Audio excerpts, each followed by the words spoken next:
ECDL Advanced, PowerPoint, Lesson 14, Object Backgrounds.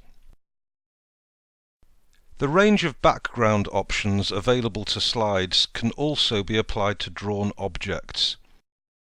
I have opened the file that we were working on at the end of last lesson, Lesson 13. Select the rectangle. To apply an effect, click the drop-down arrow on the Shape Fill option and choose Gradient. If we hover the mouse over the available options, notice the various effects on the rectangle.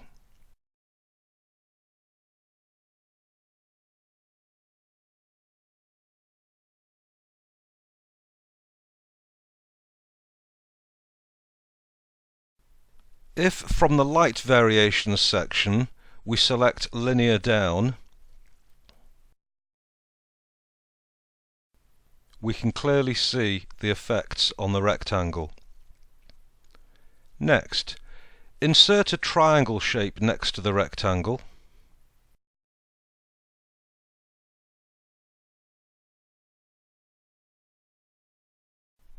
This time, select Shape Fill. We'll be going for Picture and then browse to find the picture Tower Bridge.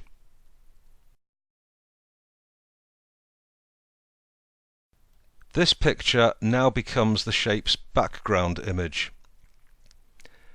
Next, draw an oval shape next to the rectangle. Let's just move everything up.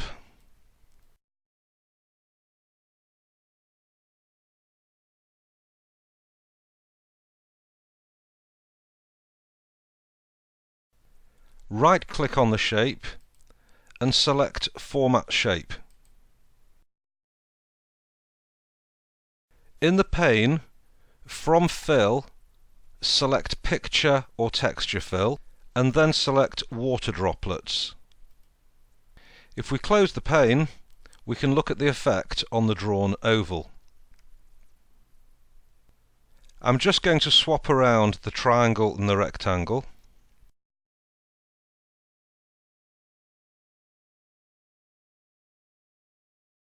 And move the shapes just to the middle of the screen, so hopefully you can see clearly what we're going to be doing next. If we wish to apply the triangles formatting to the oval, click to select the triangle, then select the Format Painter button, which is on the Home tab, and then click on the oval. OK.